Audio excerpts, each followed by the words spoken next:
visible, invisible, whether they be thrones or dominions or principalities or powers, all things were created by him and for him.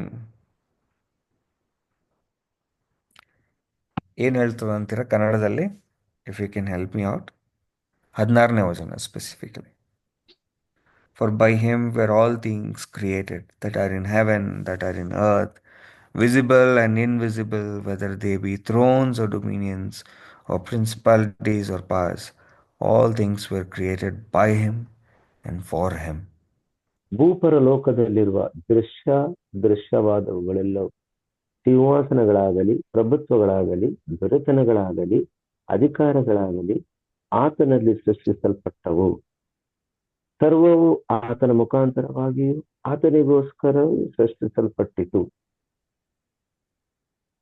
So, when at the first place ದೇವರು ಸೃಷ್ಟಿ ಮಾಡಿದಾಗ all everything that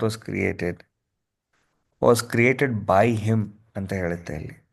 ಆ ಆತನಿಂದಲೇ ಎಲ್ಲವೂ ಉಂಟಾಯಿತು ಎಂಬುದನ್ನು ನೋಡ್ತೇವೆ. ಯಾರಿಗೋಸ್ಕರ ಉಂಟಾಯಿತು? ಆತನಿಗೋಸ್ಕರ. ಆತನಿಗೋಸ್ಕರನೇ ಉಂಟಾಯಿತು.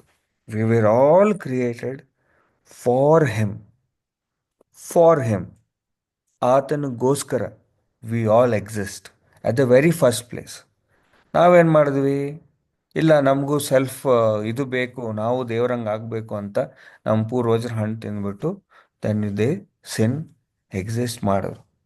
ಎಕ್ಸಿಸ್ಟ್ ಮಾಡಿದ್ಮೇಲೆ ಅವ್ರದ್ದು ಸ್ವತ್ತು ಸೈತಾನದ ಸ್ವತ್ತು ಆದಮೇಲೆ we gave dominion to Satan. Our ancestors gave dominion to Satan. What did Christ do? He purchased us by his blood. ರಕ್ತ ಕೊಟ್ಟು ಕೊಂಡ್ಕೊಂಡನು. ಆತನ ಸ್ವತ್ತನ್ನೇ ಆತನ ರಿಟರ್ನ್ ವಾಪಸ್ ಕೊಂಡ್ಕೊಂಡು. I am trying to understand the magnanimity here. ಇವಾಗ ನಾನು ಒಂದು ವಸ್ತುನ ಕೊಂಡ್ಕೊತೀನಿ ಅಂತಂದಮೇಲೆ ಆ ವಸ್ತು ಮೇಲೆ ಎಷ್ಟು ಅಧಿಕಾರ ಇರ್ತದೆ ಅಥವಾ ನಂದು ಅಧಿಕಾರ ಎಷ್ಟಿರ್ತದೆ? So that if I purchase something, for example ನಾನು ಒಂದು ಟಿ ವಿ ಆರ್ಡರ್ ಮಾಡಿರ್ತೀನಿ, ಅದನ್ನು ನಾನು ಎಷ್ಟೋ ಬೆಲೆ ಕಟ್ಟಿರ್ತೀನಿ. ಬೆಲೆ ಕಟ್ಟಾದ್ಮೇಲೆ ಆ ವಸ್ತು ನನ್ನ ಹತ್ರ ಬರಲ್ಲ ಅಂದರೆ what is going to happen? ಅದು ವಸ್ತು ನನ್ನ ಹತ್ರ ಬರಲ್ಲ ಅನ್ನಕ್ಕಾಗತ್ತಾ? ಓಕೆ, ನಾನು ಇಮ್ಯಾಜಿನ್ ಮಾಡಿದೆ ಇದು ಕೆಲವು ವರ್ಷಗಳ ಹಿಂದೆ ಐಫೋನ್ ತಗೊಳ್ಬೇಕು ಅಂತಂದಾಗ ಅಷ್ಟು ಬೆಲೆ ಕಟ್ಟಕ್ಕಾಗಲ್ಲ ಅಂತಂದರೆ ಅವರು ಕಿಡ್ನಿ ಮಾರಿ ಒಂದು ಐಫೋನ್ ತೊಗೋಬೋದಾಗಿತ್ತು. ಸೊ ಕಿಡ್ನಿ ಮಾರಿ ಒಬ್ಬ ಐಫೋನ್ ತೊಗೊಂಡ್ಮೇಲೆ ಐಫೋನ್ ಬರಲ್ಲ ಅಂತು ಇವಾಗ ಬಿಡ್ತೀವ? ಇಲ್ಲ. ಹೌ?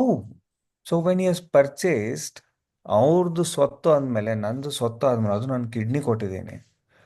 ಇವಾಗ ದೇವರು ತನ್ನ ಮಗನ್ನೇ ಕೊಟ್ಬಿಟ್ಟಿದ್ದಾನೆ. We cost God. ಅಂದರೆ ದೇವರನ್ನ we the worth that we have is the cost of God himself on the cross. So he has paid his life and he has purchased us back ಅಂದಮೇಲೆ how much ಅಧಿಕಾರ or how much authority or how much ownership God has over us, and how much little can we exercise our free will ಅಥವಾ ನಮ್ಮದು ಇದು ಆಲೋಚನೆ, how much can we do exercise, then not submitting ourselves to him completely. How much sin are we doing because we belong to him? So it is not when Paul is saying, Paul ಹೇಳ್ಬೇಕಾದ್ರೆ to me to live is Christ ಅಂತ ಹೇಳಿದಾಗ is not making any wow statement ಹೇಳ್ತಾ ಇಲ್ಲ. Is telling the reality. Is telling that we do not belong to our selves. ನಮಗೋಸ್ಕರ ನಾವು ಇಲ್ಲ. ಇವಾಗ ನಾವು ಅವನ ಸ್ವತ್ತು, ಆತನಿಗೆ ಹೋಗಬೇಕು, ಆತನ ಹಂಗೆ ಇರಬೇಕು, ಆತನೇ ಆಗಬೇಕು ಎಂಬುದಾಗಿ ಆತನು ಎಂಫಸಿಸ್ ಮಾಡಿ ಹೇಳ್ತಾ ಇರುವಂಥ ಸಂಗತಿ ಎಂಬುದಾಗಿ ನಾವು ನೋಡ್ತೇವೆ. ರೋಮನ್ಸ್ ಇದರಲ್ಲಿ ಗೋಲ್ಡನ್ ಚೈನ್ ಆಫ್ ರಿಡಂಪ್ಷನ್ ಇದೆ ಅದರಲ್ಲಿ. ಸ್ಪೆಸಿಫಿಕಲಿ 8ನೇ ಅಧ್ಯಾಯದಲ್ಲಿ ವಿ ಆಲ್ ಸಿ 8ನೇ ಅಧ್ಯಾಯದಲ್ಲಿ it's like the elect chosen ones. To the chosen ones he has got a purpose. ಏನ್ ಪರ್ಪಸ್ಸು? ದ ಪರ್ಪಸ್ ಇಸ್ 8ನೇ ಅಧ್ಯಾಯ 28-29.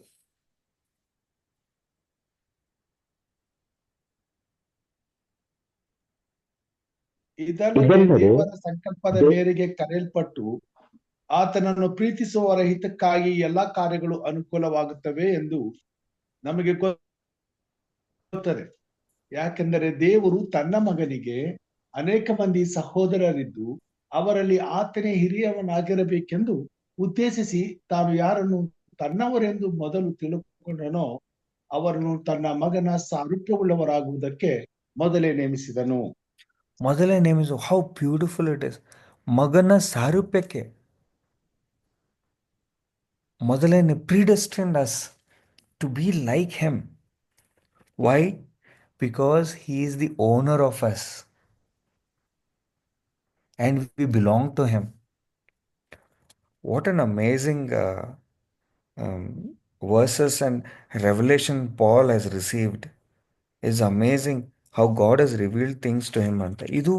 ಇದು ಮರ್ಮ ಅಂತ ಹೇಳ್ತಾನೆ. ನಾವು it is revealed to us ಅಂದಾಗ ನಾವು ನೋಡ್ತೇವೆ. ಅದೇ ಕೊಲೇಷನ್ಸ್ 16ನೇ ವಚನ ಓದ್ತೀವಿ. ಏನದು? Where he says relations Colossians ಅದರಲ್ಲಿ we read that all things were created by him and for him. ಮುಂದೆ 21ರಿಂದ 27ನೇ ವಚನ ತನಕ ಓದಿ ಇದನ್ನು ನಾವು let us all ponder. It says, and you that once were once alienated and enemies in your mind by wicked works, yet now has he reconciled in the body of his flesh through death, and to present you holy and unblameable and unreprovable in his sight.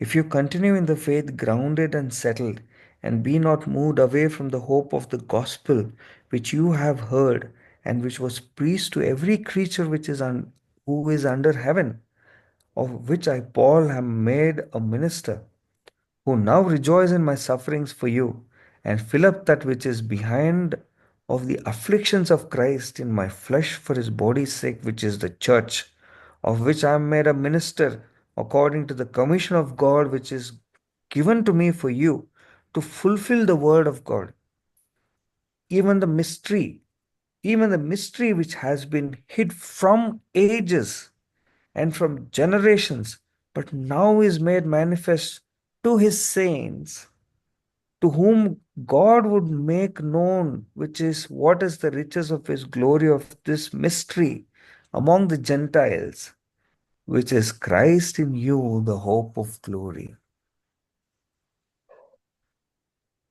ಕನ್ನಡದಲ್ಲಿ ಓದ್ತೀರಾ? It's an amazing verse. ಇದಲ್ಲದೆ ನೀವು ಹಿಂದಿನ ಕಾಲದಲ್ಲಿ ಅನ್ಯರು ದುಷ್ಕೃತ್ಯಗಳನ್ನು ಮಾಡುವವರಾಗಿ ದ್ವೇಷ ಮನಸ್ಸುಳ್ಳವರು ಆಗಿದ್ದರು ಆತನು ನಿಮ್ಮನ್ನು ಸಹ ತನ್ನ ಕುಮಾರನು ಸ್ಥೂಲ ದೇಹದಲ್ಲಿ ಉಂಟಾದ ಮರಣದ ಮೂಲಕ ಈಗ ಸಂಧಾನ ಪಡಿಸಿಕೊಂಡಿದ್ದಾನೆ ಮತ್ತು ನಿಮ್ಮನ್ನು ಪರಿಶುದ್ಧರನ್ನಾಗಿಯೂ ನಿರ್ದೋಷಿಗಳನ್ನಾಗಿಯೂ ನಿರಪರಾಧಿಗಳನ್ನಾಗಿಯೂ ತನ್ನ ಸನ್ನಿಧಿಯಲ್ಲಿ ನಿಲ್ಲಿಸಬೇಕೆಂದಿದ್ದಾನೆ.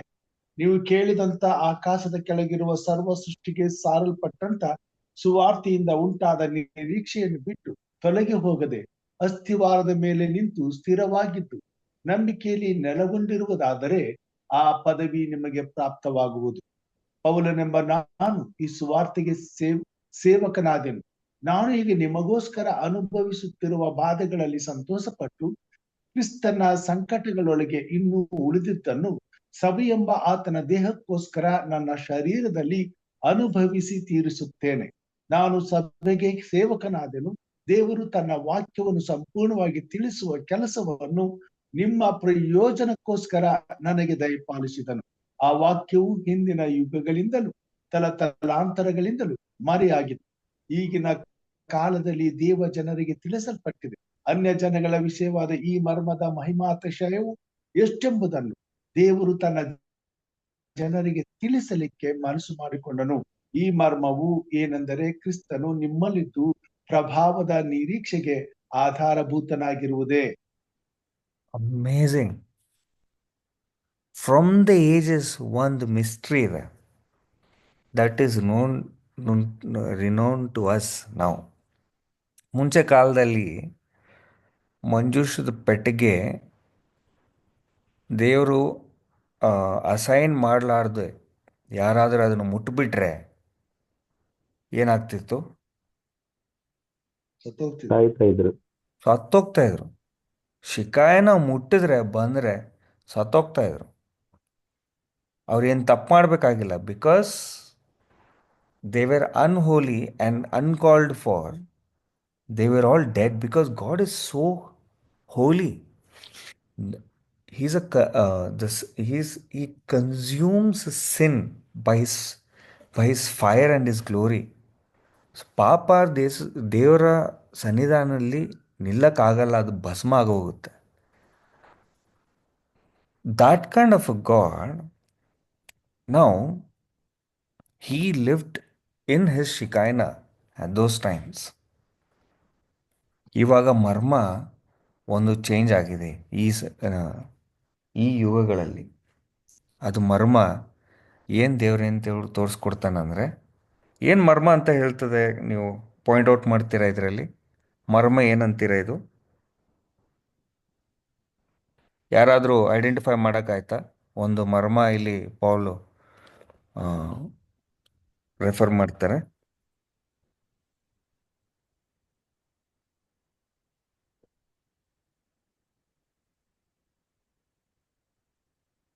I want to see if anybody has recognized what is the mystery that Paul said here in the verse 27 specifically.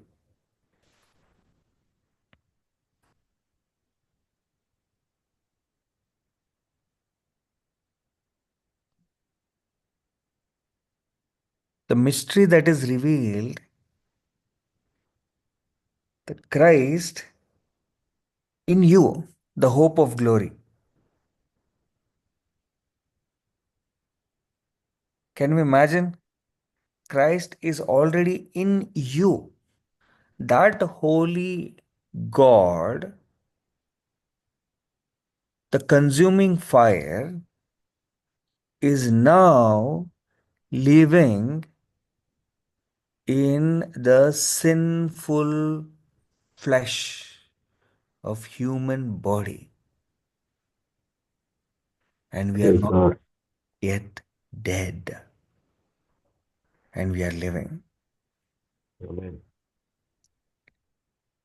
It says, to whom God would make known what is the riches of his glory of this mystery among the Gentiles, which is Christ in you, the hope of glory. Can we read it in Kannada once more? ಇದು 27ನೇ ವಚನ ಇನ್ನೊಂದು ಸರ್ತಿ ಓದ್ಬಿಡೋಣ.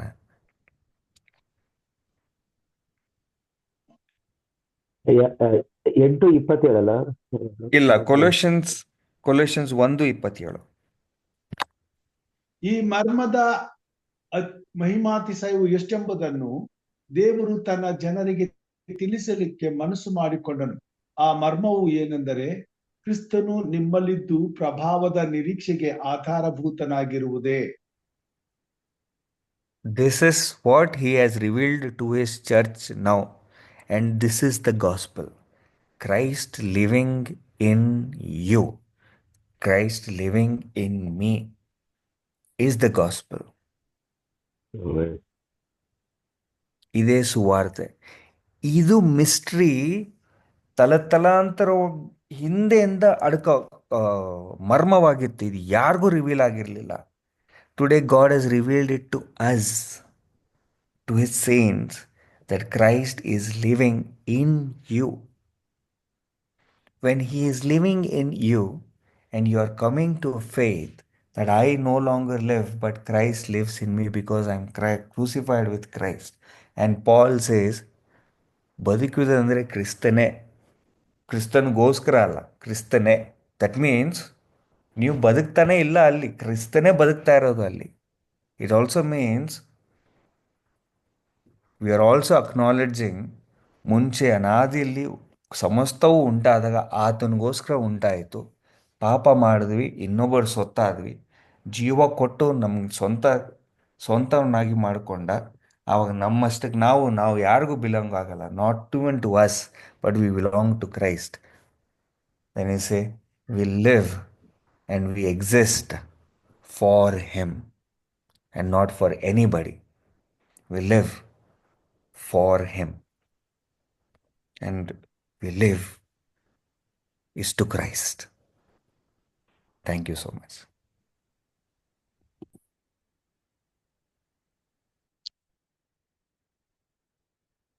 ಉತ್ತಮವಾದಂತಹ ಸಂದೇಶಕ್ಕಾಗಿ ಸಹೋದರ Christopher ಅವರಿಗೆ ವಂದನೆಗಳನ್ನ ಸಲ್ಲಿಸ್ತೇನೆ. ನಾವು ಜೀವಿಸುವುದು ಕ್ರಿಸ್ತನಿಗಾಗಿ, ನಾವು ನಮ್ಮ ಸೊತ್ತಲ್ಲ. ಸೊ ನಮಗೆ ಯಾವ ಅಧಿಕಾರನೂ ಇಲ್ಲ. ನಮಗೆ ಇರುವಂತ ಒಂದೇ ಒಂದು ಕೆಲಸ ಏನೆಂಬುದಾಗಿ ಹೇಳುವಾಗ ಕ್ರಿಸ್ತನಿಗಾಗಿ ಜೀವಿಸುವುದು. ಸೊ ಎಲ್ಲಾ ವಿಷಯದಲ್ಲಿ ಕ್ರಿಸ್ತನಿಗೆ ಅಧೀನರಾಗಿ ಬದುಕುವಂಥದ್ದು. ಸೊ ನಮ್ಮ ಸ್ವಂತಿಕೆಗಾಗಿ ಆರಿಸಿಕೊಳ್ಳುವುದಕ್ಕೆ ನಮ್ಮಲ್ಲಿ ಏನು ಉಳಿದಿಲ್ಲ, ನಮ್ಮನ್ನ ಕ್ರಿಸ್ತನಿಗಾಗಿ ಒಪ್ಪಿಸಿ ಬಿಟ್ಟಿದ್ದೇವೆ. ಸೊ ಕ್ರಿಸ್ತನು ತನಗಾಗಿ ನಮ್ಮನ್ನು ಉಪಯೋಗಿಸಿಕೊಳ್ಳುವಂತನಾಗಿದ್ದಾನೆ. ಆತನ ಕೃಪಾ ಹಸ್ತಕ್ಕೆ ಒಪ್ಪಿಸಿ ಆತನ ಚಿತ್ತವನ್ನ ನೆರವೇರಿಸುವುದೇ ನಮ್ಮ ಪ್ರಾಮುಖ್ಯವಾದಂತ ಗುರಿಯಾಗಿದೆ. ಅದನ್ನ ಮಾಡಬೇಕಾಗಿದೆ. ಸೊ ಹಾಗೆ ಮಾಡಲು ಕರ್ತನು ನಮ್ಮೆಲ್ಲರನ್ನು ಉಪಯೋಗಿಸಿಕೊಳ್ಳಲಿ ಎಂಬುದು ಅವರ ಸಂದೇಶದ ತಾತ್ಪರ್ಯ. ದೇವರು ನಮ್ಮೆಲ್ಲರನ್ನು ಆಶೀರ್ವಾದ ಮಾಡ್ಲಿ. ಈ ಸಮಯದಲ್ಲಿ ಉತ್ತಮವಾದ ಸಂದೇಶಕ್ಕಾಗಿ ಅವರಿಗೆ ಮತ್ತೊಮ್ಮೆ ವಂದನೆಗಳನ್ನ ಸಲ್ಲಿಸುತ್ತಾ ಪ್ರಾರ್ಥನೆಗೆ ನಾವು ಹೋಗೋಣ. ಪ್ರಾರ್ಥನೆ ವಿಜ್ಞಾಪನೆಗಳೇನಾದ್ರು ಇದ್ರೆ ತಿಳಿಸಬೇಕೆಂಬುದಾಗಿ ಕೇಳ್ಕೊಳ್ತೇನೆ.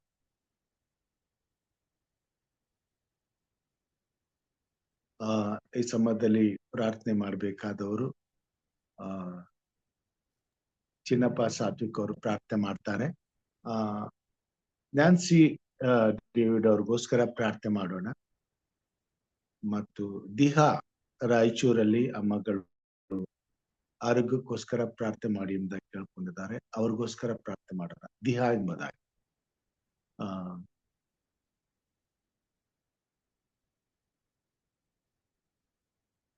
ಮತ್ತೆ ಯಾವ್ದಾದ್ರು ಪ್ರಾರ್ಥನೆ ವಿಜ್ಞಾಪನೆಗಳಿದ್ರೆ ಸಹೋದರ KP ರವಿ ಅವರ ವಿಜ್ಞಾಪನೆಗಳನ್ನ ನೆನ್ಪು ಮಾಡ್ಕೊಳ್ಳೋಣ.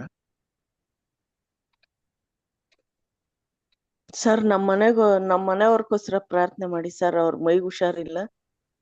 ಮಂಜುನಾಥ್ ಅವ್ರಿಗೆ ಆರೋಗ್ಯ ಸರಿ ಇಲ್ಲ, ಅವ್ರಿಗೋಸ್ಕರ ಪ್ರಾರ್ಥನೆ ಮಾಡೋಣ.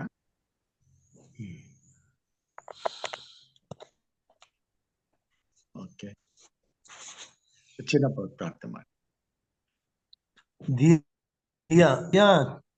ಏನಾಗಿದೆ ಫಸ್ಟ್? ದಿಹಾಗೆ ಏನಾಗಿದೆ? ಹುಷಾರಿಲ್ಲ, ಜ್ವರ, ಕೆಮ್ಮು, ನೆಗಡಿ. ದಿಹಾ ಮತ್ತೆ ನ್ಯಾನ್ಸಿ ಅವರು, ಹಾಗೇನೆ ಮಂಜುನಾಥ್ ಅವರು ಅಲ್ಲ, ಸ್ಯಾಮ್ಯುಯಲ್ ಕ್ರಿಸ್ಟೋಫರ್ ಅವ್ರಿಗೂ ಅದೇ ಜ್ವರ, ಕೆಮ್ಮು, ನೆಗಡಿ ಇದೆ ಅಂತೆ. ಅವ್ರಿಗೋಸ್ಕರ ಪ್ರಾರ್ಥನೆ ಮಾಡಿ.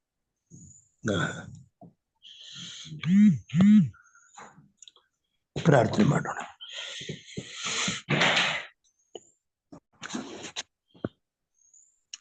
ಕೃಪಾಭರಿತನಾದ ತಂದೆಯ ದೇವರೇ, ಮತ್ತೊಂದು ಮುಂಜಾನೆಯ ವೇಳೆ ನಾವೆಲ್ಲರೂ ಎಚ್ಚರವಾಗಿದ್ದು ತಂದೆಯ ದೇವರೇ ನಿನ್ನ ಸನ್ನಿಧಾನದಲ್ಲಿ ನೆರೆದು ಬಂದು ಸ್ವಾಮಿ ನಿನ್ನ ದಾಸನ ಮುಖಾಂತರ ಕೊಡುವಂತಹ ನಿನ್ನ ಆತ್ಮೀಕ ಮನ್ನವನ್ನ ನಾವು ನಮಗೋಸ್ಕರ ದಯಪಾಲಿಸೋದಕ್ಕೋಸ್ಕರ ನಿನ್ನನ್ನು ಕೊಂಡಾಡುತ್ತೇವೆ ಸ್ವಾಮಿ. ತಂದೆಯ ದೇವರೇ, ಹೌದು ತಂದೆಯೇ, ನಮ್ಮ ದಿನವನ್ನ ನಿನ್ನ ವಾಕ್ಯದ ಮುಖಾಂತರ ನಿನ್ನಲ್ಲಿ ನಾವು ಬಂದು ನಿನ್ನ ಸನ್ನಿಧಾನದಲ್ಲಿ ನಾವು ನೆರೆದು ತಂದೆಯೇ, ನಾವು ನಿನ್ನ ಮಕ್ಕಳಾಗಿ ನಿನ್ನ ರಾಜ್ಯಕ್ಕೋಸ್ಕರ ಹಾಗೂ ತಂದೆಯೇ ಕ್ರೈಸ್ತಿಯ ಜೀವಿತವನ್ನ ಹಿಡ್ಕೊಂಡು ಅದನ್ನ ನಡೆಸೋದಕ್ಕೋಸ್ಕರ ನಮಗೆ ಬೇಕಾದಂತ ಎಲ್ಲಾ ಒಂದು ಸಹಾಯವನ್ನು ಮಾಡುತ್ತಾ ಬಂದಿದ್ದೀಯ ತಂದೆ. ನಮ್ಮಷ್ಟಕ್ಕೆ ನಾವು ಇಲ್ಲಿ ಬಲಗೊಳ್ಳುವುದಕ್ಕೆ ಸಾಧ್ಯವಿಲ್ಲ ಸ್ವಾಮಿ. ನಿನ್ನ ವಾಕ್ಯದಲ್ಲಿ ನಾವು ಬಲಗೊಳ್ಳಬೇಕಾಗಿದೆ ಸ್ವಾಮಿ. ನೀನು ನಿನ್ನ ವಚನಗಳು, ನಿನ್ನ ಆಜ್ಞೆಗಳು, ನಿನ್ನ ಚಿತ್ತ ಇವುಗಳನ್ನ ನಾವು ತಿಳ್ಕೊಳ್ಬೇಕಾಗಿದೆ ಸ್ವಾಮಿ. ನಾವು ಯಾವುದನ್ನ ಹಿಡ್ಕೊಳ್ಬೇಕು, ಯಾವುದನ್ನ ಬಿಡಬೇಕು ಅಂತ ನೀನು ತಿಳಿಸ್ಕೊಟ್ಟಿದ್ದೀಯ ಸ್ವಾಮಿ. ಹೌದು ತಂದೆಯ ದೇವರೇ, ನಮ್ಮಲ್ಲಿ ಅನಾವಶ್ಯಕವಾದ ಅನಗತ್ಯವಾದ ಅನೇಕ ವಿಷಯಗಳನ್ನು ನಾವು ಇಟ್ಕೊಂಡಿದ್ದೇವೆ ಸ್ವಾಮಿ. ಅಂಥವುಗಳನ್ನು ನಾವು ಬಿಟ್ಟು ಬಿಡುವುದಕ್ಕೆ ನಿನ್ನ ಆತ್ಮನ ಸಹಾಯವನ್ನು ದಯಪಾಲಿಸಿಕೊಡು ಸ್ವಾಮಿ. ಈ ಲೋಕದಲ್ಲಿ ನಾವು ಸರಳವಾದ ರೀತಿಯಲ್ಲಿ ಜೀವಿಸಬೇಕಾಗಿದೆ. ಈ ಲೋಕದಲ್ಲಿ ನಾವು ಅನೇಕರಿಗೆ ನಿನ್ನ ಮಕ್ಕಳಾಗಿ ಜೀವಂತ ಸಾಕ್ಷಿಗಳಾಗಿ ಜೀವಿಸಬೇಕಾಗಿದೆ ಸ್ವಾಮಿ. ನಾವೇ ಸುವಾರ್ತೆಯಾಗಬೇಕಾಗಿದೆ ಸ್ವಾಮಿ. ನಮ್ಮ ಬಾಯಿಂದ ಸಾರುವ ಸುವಾರ್ತೆಗಿಂತ ಸ್ವಾಮಿ ನಮ್ಮ ಜೀವಿತವೇ ಒಂದು ಸುವಾರ್ತೆಯಾಗಿರಬೇಕಾಗಿದೆ ಸ್ವಾಮಿ. ತಂದೆಯ ದೇವರೇ, ಇರುವ ಸಮಯವು ಬಹಳವು ಕಡಿಮೆ ಇರುವುದರಿಂದ ನಮಗೆ ಈ ಒಂದು ಒಳ್ಳೆಯ ಒಂದು ಯೋಗ್ಯತೆಯನ್ನ, ಒಳ್ಳೆಯ ಒಂದು ಕ್ರೈಸ್ತತ್ವವನ್ನ ನಮಗೆ ತಿಳ್ಕೊಂಡು ಸ್ವಾಮಿ. ತಂದೆಯ ದೇವರೇ, ಈ ದಿನವೆಲ್ಲ ನಾವು ಒಳ್ಳೆಯ ರೀತಿಯಲ್ಲಿ ಉತ್ತಮವಾದ ಕ್ರೈಸ್ತೀಯ ಗುಣಗಳನ್ನ ತೋರ್ಪಡಿಸುವುದಕ್ಕೆ ಒಳ್ಳೊಳ್ಳೆಯ ಅವಕಾಶಗಳನ್ನ ನೀನು ಕೊಡುವನಾಗಿದ್ದೀ ಸ್ವಾಮಿ. ಎಲ್ಲ ಸಂದರ್ಭಗಳಲ್ಲಿಯೂ ತಂದೆ, ನಾವು ತಾಳ್ಮೆಯನ್ನ, ಸಹನೆಯನ್ನ ಕಳಕೊಳ್ಳದೆ ನಾವು ವರ್ತಿಸಿಕೊಳ್ಳುವುದಕ್ಕೆ ನಮಗೆ ಸಹಾಯ ಬೇಕಾಗಿದೆ ಸ್ವಾಮಿ. ತಂದೆಯ ದೇವರೇ, ಇಲ್ಲಿ ಬಂದಿರುವಂತಹ ಈ ಒಂದು ಝೂಮ್ ಮೀಟಿಂಗ್ ಒಂದೊಂದು ಕುಟುಂಬಗಳನ್ನ ನಿನ್ನ ಕರಗಳಿಗೆ ಸಮರ್ಪಿಸುತ್ತೇನೆ ಸ್ವಾಮಿ. ಪ್ರತಿಯೊಂದು ಕುಟುಂಬದಲ್ಲಿರುವ ಸಮಸ್ಯೆಗಳನ್ನ ನೀನು ಅರ್ತಿದ್ದೀಯ ಸ್ವಾಮಿ. ನಮ್ಮ ಕೊರತೆಗಳನ್ನ ನೀನು ಅರ್ತಿದ್ದೀಯ ಸ್ವಾಮಿ.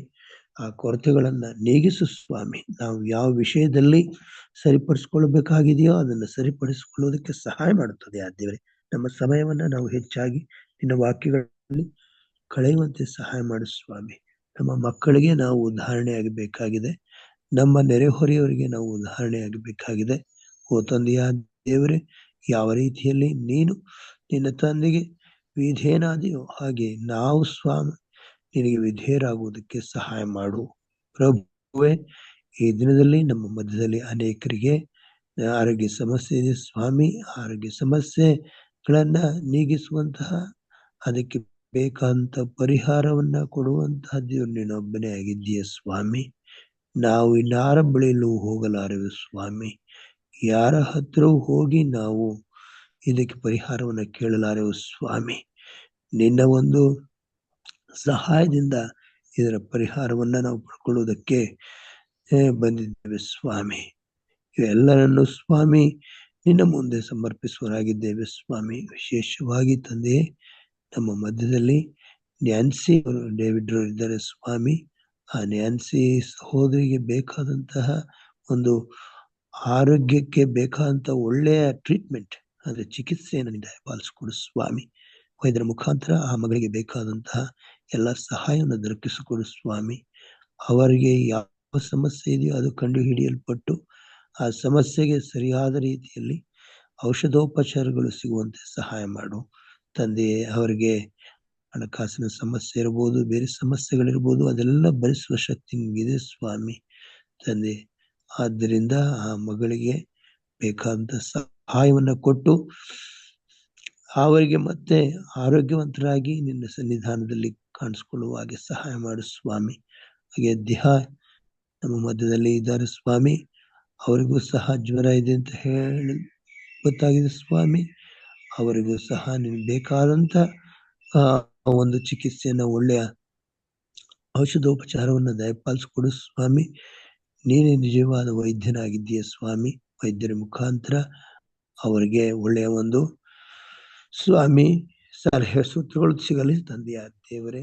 ಅವರ ಒಂದು ಜ್ವರವು ನೀನೇ ವಾಸಿ ಮಾಡಪ್ಪ. ಹಾಗೆ ತಂದೆ ಮಂಜುನಾಥ್ ಇದ್ದಾರೆ ಸ್ವಾಮಿ ನಮ್ಮ ಮಧ್ಯದಲ್ಲಿ. ಅವರಿಗಿರುವಂತಹ ಸಮಸ್ಯೆ ಗೊತ್ತಿದೆ. ಅವರಿಗೆ ಬೇಕಾದಂತ ಆರೋಗ್ಯವನ್ನ ದಯಪಾಲಿಸಿಕೊಡು ಸ್ವಾಮಿ. ನಮಗೆ ಸ್ಯಾಮ್ಯಲ್ ಕ್ರಿಸ್ಟೋಫರ್ ಇದ್ದಾರೆ ಸ್ವಾಮಿ. ಆ ಸಹೋದರರಿಗೂ ಆರೋಗ್ಯ ಸಮಸ್ಯೆ ಇದೆ ತಂದೆ. ಅವರಿಗಿರುವ ಆರೋಗ್ಯ ಸಮಸ್ಯೆಯನ್ನ ಪರಿಹಾರ ಮಾಡು, ಸ್ವಸ್ಥತೆ ಮಾಡು. ನಿನ್ನ ಪರಿಶುದ್ಧವಾದ ಕರಗಳಿಂದ ಇವರೆಲ್ಲ ಮುಟ್ಟು ಸ್ವಾಮಿ. ಇವರಿಗೆ ಮತ್ತೆ ಸ್ವಾಮಿ ಒಳ್ಳೆಯ ರೀತಿಯಲ್ಲಿ ಸ್ವಸ್ಥ ಮಾಡಲ್ಪಟ್ಟು ಮತ್ತೆ ಅವರು ನಿನ್ನ ಸನ್ನಿಧಾನದಲ್ಲಿ ಬರುವುದಕ್ಕೆ ಸಹಾಯ ಮಾಡು ಸ್ವಾಮಿ. ತಂದೆಯ ದೇವರೇ, ನಮ್ಮ ಮಧ್ಯದಲ್ಲಿ ರವಿ ಬಳ್ಳಾರಿಯವರಿದ್ದಾರೆ ಸ್ವಾಮಿ. ಅವರ ಸಮಸ್ಯೆಗಳು ನಿಮ್ಗೆ ಗೊತ್ತು ಸ್ವಾಮಿ. ಅವರಿಗೆ ಬೇಕಾಗಿರೋ ಸಹಾಯವನ್ನ ನೀನೇ ಒದಗಿಸ್ಕೊಡು ತಂದೆಯ ದೇವರೇ. ಅವರ ಕೌಟುಂಬಿಕ ಸಮಸ್ಯೆಯನ್ನ ನೀಗಿಸು ಸ್ವಾಮಿ. ಮತ್ತೆ ಅವರ ತಾಯಿಯನ್ನು ಸಹ ನಿನ್ನ ಆಶೀರ್ವಾದ ಮಾಡು. ಅವರಿಗೆ ಬೇಕಾದಂತ ಒಳ್ಳೆಯ ಆರೋಗ್ಯವನ್ನ ದಯಪಾಲಿಸ್ಕೊಡು ಸ್ವಾಮಿ. ನಮ್ಮ ಮಧ್ಯದಲ್ಲಿ ಇರುವಂತಹ ತಂದೆಯ ದೇವರೇ, ಬೋಧಕರುಗಳನ್ನ ನಿನ್ನ ಕರಗಳಿಗೆ ಸಮರ್ಪಿಸುತ್ತೇನೆ. ಅಲ್ಲಿ ವಿಶೇಷವಾಗಿ ಈ ಒಂದು ಕೂಟವನ್ನ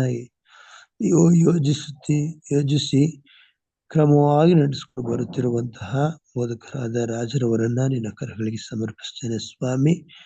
ಪ್ರತಿದಿನ ಬೆಳಗ್ಗೆ ಮತ್ತು ಸಾಯಂಕಾಲ ತಂದೆಯ ದೇವರೇ, ನಾವೆಲ್ಲರೂ ಸೇರಿ ನಿನ್ನ ಮಕ್ಕಳಾಗಿ ನಿನ್ನನ್ನು ಆರಾಧಿಸುವುದಕ್ಕೆ, ನಿನ್ನ ವಾಕ್ಯವನ್ನು ಕಲಿಯುವುದಕ್ಕೆ ಒಂದು ಒಳ್ಳೆಯ ಅವಕಾಶವನ್ನ ನಮಗೆ ದೊರಕಿಸುತ್ತಾ ಬಂದಿದ್ದೀಯ ಸ್ವಾಮಿ. ತಂದೆಯ ದೇವರೇ, ಈ ಒಂದು ಕೂಟ ಇನ್ನೂ ಹೆಚ್ಚಿನ ರೀತಿಯಲ್ಲಿ ಬೆಳೆಯುವುದಕ್ಕೆ ಸಹಾಯ ಮಾಡು ಸ್ವಾಮಿ. ತಂದೆ, ಅನೇಕರಿಗೆ ಇದರ ಪ್ರಯೋಜನ ಉಂಟಾಗುವಂತೆ ಮಾಡಪ್ಪ. ಹಾಗೆ ಸ್ವಾಮಿ, ಇಲ್ಲಿ ಬರುತ್ತಿರುವಂತಹ ಪ್ರತಿಯೊಬ್ಬರನ್ನ ನಿನ್ನ ಕರಗಳಿಗೆ ಸಮರ್ಪಿಸ್ತೇನೆ ಸ್ವಾಮಿ. ಒಬ್ಬೊಬ್ಬರಿಗೂ ಬೇಕಾದಂತಹ ಜ್ಞಾನವನ್ನ, ನಿನ್ನ ವಾಕ್ಯದ ಪರಿಜ್ಞಾನವನ್ನು ನಿನ್ನ ಕೊಡುತ್ತಪ್ಪ ಸ್ವಾಮಿ. ನಾವು ದಿನದಿಂದ ದಿನಕ್ಕೆ ಸ್ವಾಮಿ ನಿನ್ನ ಸಾರೂಪ್ಯಕ್ಕೆ ಬದಲಾಗಬೇಕಾಗಿದೆ. ಆದ್ದರಿಂದ ತಂದೆಯ ದೇವರೇ, ನಾವು ಆಸಕ್ತಿ ಉಳ್ಳವರಾಗಿ ಈ ಒಂದು ಕೂಟಗಳಲ್ಲಿ ಸೇರಿ ನೀನು ಕೊಡುವಂತ ವಾಕ್ಯಗಳನ್ನ ಯಾವಾಗಲೂ ಕಲಿಯುವುದಕ್ಕೆ ಸಹಾಯ ಮಾಡುತ್ತಂದೆಯ ದೇವರೇ. ನಮಗಿರುವ ಸಮಯ ಬಹಳ ಕಡಿಮೆ ಇದೆ ಸ್ವಾಮಿ. ನೀನು ಬರುತ್ತೀಯ ಅಂತ ಹೇಳಿರುವಂತಹ ಎಲ್ಲಾ ಸೂಚನೆಗಳು ನೆರವೇರ್ತಾ ಇವೆ ಸ್ವಾಮಿ. ನಾವು ಕಳೆದು ಹೋಗಬಾರದು. ನಾವು ಸ್ವಾಮಿ ವ್ಯರ್ಥವಾದ ರೀತಿಯಲ್ಲಿ ಜೀವಿಸಬಾರದು ಎಂಬುದು ನಿಶ್ಚಿತವಾಗಿದೆ ಸ್ವಾಮಿ. ನೀನು ಕೊಟ್ಟುವಂತ ಮಳೆಗೋಸ್ಕರ ನೀನು ಕೊಂಡಾಡ್ತೇವೆ ಸ್ವಾಮಿ. ಎಲ್ಲ ಕಡೆ ನೀನೇ ಮಳೆಯನ್ನು ಸುರಿಸಿದ್ದೀಯ ಸ್ವಾಮಿ. ಭೂಮಿಯಿಂದಲ್ಲದೆ ಬೇರೆ ಯಾವ ರೀತಿಯಲ್ಲೂ ನಮಗೆ ಆಹಾರ ದೊರಕುವುದಿಲ್ಲ ಸ್ವಾಮಿ. ಅದಕ್ಕೋಸ್ಕರ ಕರುಣೆಯನ್ನೇ ನೀನು ಸುರಿಸಿದ್ದೀಯ ಸ್ವಾಮಿ. ಸ್ತೋತ್ರ. ಇನ್ನು ಅನೇಕ ಕಡೆ ಅತಿವೃಷ್ಟಿಯಿಂದ ಅನೇಕ ಜನರಿಗೆ ತೊಂದರೆ ಆಗಿದೆ ಸ್ವಾಮಿ. ಆ ಒಂದು ತೊಂದರೆಗಳನ್ನ ನೀಗಿಸಪ್ಪ, ಸಹಾಯವನ್ನ ಕೊಡು ತಂದೆಯ ದೇವರೇ. ನಮ್ಮ ಮಧ್ಯದಲ್ಲಿ ಇನ್ನು ಬೇರೆ ಸಮಸ್ಯೆಗಳಿವೆ ಸ್ವಾಮಿ. ನಮ್ಮ ರಾಜ್ಯದಲ್ಲಿ, ನಮ್ಮ ದೇಶದಲ್ಲಿ ಇರುವಂತಹ ಸಮಸ್ಯೆಗಳನ್ನು ನೀಗಿಸು. ದೊಡ್ಡ ಅಧಿಕಾರಿಗಳು, ಆಡಳಿತ ಮಾಡುವಂತವರ ಮನಸ್ಸಿನಲ್ಲಿ ನೀನು ಕೆಲಸ ಮಾಡು ಸ್ವಾಮಿ. ಕ್ರೈಸ್ತರಿಗೆ ವಿರೋಧವಾಗಿ ನಡೆಯುತ್ತಿರುವ ಎಲ್ಲಾ ಚಟುವಟಿಕೆಗಳನ್ನ ಸ್ವಾಮಿ ನಾವು ಗಮನಿಸ್ತಾ ಬಂದಿದ್ದೇವೆ. ಇಂಥ ಸಂದರ್ಭದಲ್ಲಿ ನಮಗೆ ಬೇಕಾದಂತ ಧೈರ್ಯವನ್ನು ನಾವು ದಯಪಾಲಿಸಿಕೊಡು ಸ್ವಾಮಿ. ತಂದೆಯ ದೇವರೇ, ನಮ್ಮ ಈ ಅನೇಕರಿಗೆ ಸ್ವಾರ್ಥಿಯು ಸಾರಲ್ಪಟ್ಟಿಲ್ಲ ಸ್ವಾಮಿ. ಇನ್ನೂ ಸಾರಲ್ಪಟ್ಟಿರುವ ಕಡೆ ನಿನ್ನ ಪರಿಶುದ್ಧವಾದ ಸಬ್ಬತ್ತಿನದ 10 ಆಜ್ಞೆಗಳ ವಿಷಯವು ಅನೇಕರಿಗೆ ಗೊತ್ತಿಲ್ಲ ಸ್ವಾಮಿ. ಅವುಗಳೆಲ್ಲವೂ ಜನರಿಗೆ ತಲುಪುವಂತೆ ಸಹಾಯ ಮಾಡು ಸ್ವಾಮಿ. ನಮ್ಮನ್ನು ನಿನ್ನ ಪಾತ್ರೆಗಳನ್ನಾಗಿ ಉಪಯೋಗಿಸ್ಕೊ. ನಮ್ಮಲ್ಲಿರುವ ಅಯೋಗ್ಯತೆಯನ್ನ ತೆಗೆದುಹಾಕು. ಯೋಗ್ಯ ರೀತಿಯಲ್ಲಿ ಜೀವಿಸುವಂತೆ ಸಹಾಯ ಮಾಡು ಸ್ವಾಮಿ. ತಂದೆಯ ದೇವರೇ, ನಾವು ಅಶಿಸ್ತನ್ನ ಪಾಲಿಸಬಾರದು ಸ್ವಾಮಿ. ಶಿಸ್ತಿನಿಂದ ಜೀವಿಸಬೇಕಾಗಿದೆ. ನಮಗೆ ಶಿಸ್ತನ್ನು ಕೊಡು ಸ್ವಾಮಿ. ಸಮಯ ಪಾಲನೆಯನ್ನ ಮಾಡಬೇಕಾಗಿದೆ. ಯಾಕಂದ್ರೆ ಸಮಯ ಬಹಳ ಅಮೂಲ್ಯವಾದ್ದು ಸ್ವಾಮಿ. ನಿಂತಿರುವವನೆಂದು ಭಾವಿಸುವವನು ಬೀಳದಂತೆ ಭದ್ರವಾಗಿ ನಿಂತುಕೊಳ್ಳಬೇಕೆಂಬುದಾಗಿ ನಿನ್ನ ವಾಕ್ಯ ಹೇಳುತ್ತೆ ಸ್ವಾಮಿ. ಹೌದು ತಂದೆಯ ದೇವರೇ, ಆದ್ರಿಂದ ಇನ್ನೂ ಹೆಚ್ಚಿನ ರೀತಿಯಲ್ಲಿ ಸೈತಾನ ಶೋಧನೆಗಳನ್ನ ಎದುರಿಸುವುದಕ್ಕೆ ಬೇಕಾದಂತಹ ಒಂದು ಸಹಾಯವನ್ನು ನಮಗೆ ದಯಪಾಲಿಸಿಕೊಡು ಸ್ವಾಮಿ. ಹೌದು, ಆತನಿಗಿರುವಂತಹ ಸಮಯವು ಬಹಳ ಕಡಿಮೆ ಇರುವುದರಿಂದ ಆತನು ಗರ್ಜಿಸುವ ಸಿಂಹದೋಪಾದಿಯಲ್ಲಿ ಎಲ್ಲರನ್ನು ನಾಶಪಡಿಸುವುದಕ್ಕೆ ಆತನು ಸಿದ್ಧವಾಗಿರುವಾಗ ಸ್ವಾಮಿ, ಅವನನ್ನು ಎದುರಿಸುವುದಕ್ಕೆ ಬೇಕಾದಂತ ಸಿದ್ಧತೆಗಳನ್ನು ನಮಗೂ ದಯಪಾಲಿಸಿಕೊಡು ಸ್ವಾಮಿ. ಈ ಒಂದು ಆಧುನಿಕ ಜಗತ್ತು ತಂದೆಯ ದೇವರೇ, ಎಲ್ಲವೂ ಯಾವುದಕ್ಕೂ ಸಮಯವಿಲ್ಲದೆ, ವಿಶೇಷವಾಗಿ ನಿನ್ನ ವಾಕ್ಯಗಳನ್ನ ಕಲಿಯುವುದಕ್ಕೂ ಸಮಯವಿಲ್ಲದೆ, ನಿನ್ನನ್ನು ಆರಾಧಿಸುವುದಕ್ಕೆ, ನಿನಗೆ ಪ್ರಾರ್ಥನೆ ಮಾಡುವುದಕ್ಕೆ ಸಮಯವಿಲ್ಲದೆ ಜನರು ಪರದಾಡ್ತಾ ಇದ್ದಾರೆ ಸ್ವಾಮಿ. ಇಂಥ ಸಂದರ್ಭದಲ್ಲಿ ನಮಗಿಂತ ಅವಕಾಶವನ್ನು ಕೊಟ್ಟಿದ್ದೀಯಲ್ಲಪ್ಪ. ಇದರ ಸದುಪಯೋಗವನ್ನು ಪಡೆದುಕೊಳ್ಳುವುದಕ್ಕೆ ಸಹಾಯ ಮಾಡು ಸ್ವಾಮಿ. ತಂದೆ, ಅನೇಕ ಆಶೀರ್ವಾದಗಳನ್ನ ನಾವು ಬೇಡದೆ ಬಿಟ್ಟಿರುವಂತಹ ಆಶೀರ್ವಾದಗಳು ನಿಮ್ಗೆ ಗೊತ್ತಿವೆ ಸ್ವಾಮಿ. ನಿನ್ನ ಮಕ್ಕಳಿಗೆ ಬೇಕಾದ್ದೆಲ್ಲವನ್ನ ಧರಿಸಿಕೊಳ್ಳುವ ದೇವರು ನೀನಾಗಿದ್ದಿ ಸ್ವಾಮಿ. ತಂದೆಯೋಪಾದಿಯಲ್ಲಿ ಯಾವ ರೀತಿ ತಂದೆಯು ಮಕ್ಕಳಿಗೆ ಒಲಿಸಿಕೊಡುವನೋ, ಯಾವ ರೀತಿ ತಾಯಿಯು ಮಕ್ಕಳನ್ನು ಸಂರಕ್ಷಿಸಲು ಅದಕ್ಕಿಂತಲೂ ಹೆಚ್ಚಿನ ರೀತಿಯಲ್ಲಿ ಜೋಪಾನ ಮಾಡುವಂತಹ ದೇವರು ನೀನಾಗಿದ್ದೀಯ ಸ್ವಾಮಿ. ಆದ್ರಿಂದ ನಾವು ಈ ಲೋಕದಲ್ಲಿ ಯಾವುದಕ್ಕೂ ಚಿಂತಿಸದೆ ಧೈರ್ಯದಿಂದ ನಾವು ನಮ್ಮ ಜೀವನ ಸಾಗಿಸುವುದಕ್ಕೆ ಸಹಾಯ ಮಾಡಬೇಕೆಂದು ಎಲ್ಲಾ ಆಶೀರ್ವಾದಗಳನ್ನು ಪ್ರಭು ರಕ್ಷಕನೂ ಆದ ಯೇಸು ಕ್ರಿಸ್ತನ ಒಂದೇ ಹೆಸರಿನಲ್ಲಿ ತಾಳ್ಮೆಯಿಂದಲೂ ವಿನಯದಿಂದಲೂ ಬೇಡವರಾಗಿದ್ದೇವೆ ತಂದೆಯೇ. ಆಮೇನ್. ಆಮೇನ್. ಪರಲೋಕದ ಪ್ರಾರ್ಥನೆಯನ್ನು ಮಾಡಿಕೊಳ್ಳೋಣ. ಪರಲೋಕದಲ್ಲಿರುವ ನಮ್ಮ ತಂದೆಯಾದ ದೇವರೇ, ನಿನ್ನ ನಾಮವು ಪರಿಶುದ್ಧವೆಂದು ಎಣಿಸಲ್ಪಡಲಿ, ನಿನ್ನ ರಾಜ್ಯವು ಬರಲಿ, ನಿನ್ನ ಚಿತ್ತವು ಪರಲೋಕದಲ್ಲಿ ನೆರವೇರುವ ಪ್ರಕಾರ ಭೂಲೋಕದಲ್ಲಿ ನೆರವೇರಲಿ. ನಮ್ಮ ಅನುದಿನದ ಆಹಾರವನ್ನು ಈ ಹೊತ್ತು ನಮಗೆ ದಯಪಾಲಿಸು. ನಮಗೆ ತಪ್ಪು ಮಾಡಿದವರನ್ನು ನಾವು ಕ್ಷಮಿಸಿದಂತೆ ನಮ್ಮ ತಪ್ಪುಗಳನ್ನು ಕ್ಷಮಿಸು. ನಮ್ಮನ್ನು ಶೋಧನೆಯೊಳಗೆ ಸೇರಿಸದೆ ಕೇಡಿನಿಂದ ತಪ್ಪಿಸು. ಯಾಕಂದರೆ ರಾಜ್ಯವು ಬಲವು ಮಹಿಮೆಯು ಸದಾಕಾಲ ನಿನ್ನದೇ ಸ್ವಾಮಿ. ಆಮೇನ್. ನಮ್ಮ ತಂದೆಯಾದ ದೇವರ ಪ್ರೀತಿಯು, ನಮ್ಮ ರಕ್ಷಕನಾದಂತ ಯೇಸು ಕ್ರಿಸ್ತನ ಕೃಪೆಯು, ಪರಿಶುದ್ಧಾತ್ಮ ದೇವರ ಅನ್ಯೋನ್ಯತೆಯು, ಐಕ್ಯತೆಯು, ಸಹವಾಸವು ಇಂದು ಎಂದು ಸದಾ ಕಾಲ ಕೂಡಿ ಬಂದಿರುವಂತ ದೇವ ಮಂದಿಯ ಸಂಗಡ, ಅವರೆಲ್ಲರ ಕುಟುಂಬ ಮಕ್ಕಳ ಸಂಗಡ, ಬಂಧು ಬಳಗದವರ ಸಂಗಡ, ಈ ದಿನ ಮಾಡುವಂತೆಲ್ಲ ಕೆಲಸ ಕಾರ್ಯಗಳ ಸಂಗಡ, ಪ್ರಾರ್ಥನೆ ವಿಜ್ಞಾಪನೆಗಳ ಸಂಗಡ, ನಿನ್ನನ್ನು ಆರಾಧಿಸುವಂತೆ ಎಲ್ಲ ನಿನ್ನ ಭಕ್ತರ ಸಂಗಡ ಸದಾ ಕಾಲ ನೆಲೆಯಾಗಿರಲಿ ಸ್ವಾಮಿ. ಆಮೇನ್.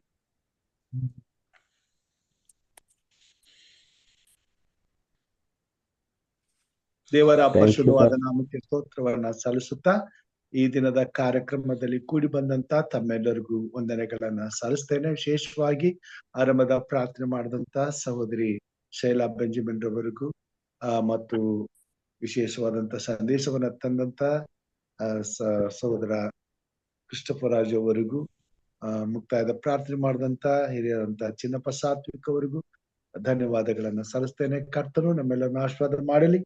ಈ ದಿನವೆಲ್ಲ ನಮ್ಮೊಟ್ಟಿಗಿದ್ದು ಆರೋಗ್ಯ ಕ್ಷೇಮ ಸಮಾಧಾನಗಳನ್ನು ಕೊಟ್ಟು ಸುರಕ್ಷಿತವಾಗಿ ಮತ್ತೆ ಸಾಯಂಕಾಲ ಅಂತಾರಾಷ್ಟ್ರೀಯ ಕನ್ನಡ ಸಬ್ಬತ್ ಶಾಲೆಗೆ ಕೂಡಿ ಬರುವಾಗೆ ಕಾರ್ಯ ಮಾಡಲಿ ಎಂಬುದಾಗಿ ಪ್ರಾರ್ಥಿಸುತ್ತಾ ಕರ್ತನ ಕೃಪಾಸ್ತಿಕೆ ನಮ್ಮೆಲ್ಲರನ್ನು ಒಪ್ಪಿಸುತ್ತಾ ಎಲ್ಲರಿಗೂ ಬೆಳಗಿನ ಶುಭಾಶಯಗಳನ್ನು ಕೋರ್ತೇನೆ.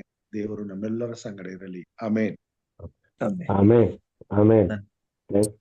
Thank you pastor. Thank you. Thank you, brother Christopher. Nice, very deep meaning, but simple to understand, no? Yes, yes. Yes, absolutely. Thank you so much. Very nice. You always you are putting our minds towards Jesus' faith, no? Very nice. Praise God. Praise God. Praise God. God bless you, pa. Thank you.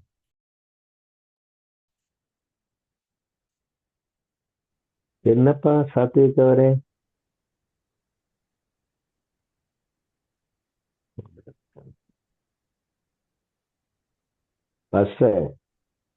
ಹೇಳಿ brother. Chinnappa Satwik, ನಾವು ಚೆನ್ನಾಗಿದ್ದೇವೆ. ನಿಮ್ಮ voice ಕೇಳಿ ಖುಷಿ ಆಯ್ತು. ಒಳ್ಳೆ ಪ್ರಾರ್ಥನೆ ಮಾಡಿದ್ದೀರಾ. ಆಯ್ತಾಯ್ತು. ಆಯ್ತು. ಈಗ ನಿಮ್ಮನ್ನ ನೋಡಿ ಮಾತಾಡ್ಸ್ತೆ ಬಹಳ ದಿನ ಆಗೋಯ್ತು. ಮಳೆ ಎಲ್ಲ ಚೆನ್ನಾಗಿ ಮಳೆ ಬರ್ತಾ ಇದೆಯಾ? ಸಿಕ್ಕಾಪಟ್ಟೆ ಮಳೆ ಬರ್ತಾ ಇದೆ. ಓಹೋ, ಆಯ್ತಾಯ್ತಾಯ್ತು. ಮತ್ತೆ ಮಕ್ಕಳೆಲ್ಲ ಹುಷಾರಾಗಿದ್ದಾರೆ? ನಾವೆಲ್ಲ ಚೆನ್ನಾಗಿದ್ದೇವೆ ಪಾಸ್ಟರ್. ಸಿಸ್ಟರ್ ರಿಕವರ್ ಆಗ್ತಾ ಇದ್ದಾರೆ. ಹೌದು, ಚೆನ್ನಾಗಿದ್ದಾರೆ. ನಾವೆಲ್ಲ ಪ್ರಾರ್ಥನೆ ಮಾಡ್ತಾ ಇದೀವಿ. ಹಾಡ್ಬೇಕು ನಮ್ಗೆ ದೇವ್ರ ಮಧ್ಯದಲ್ಲಿ.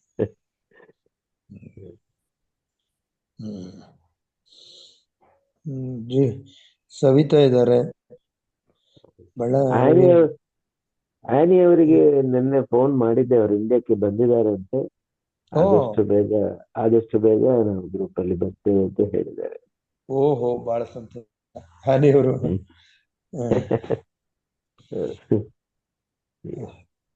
ಸರಿ. Okay okay sir. Okay brother, bye. Thank you everybody. Have a good day.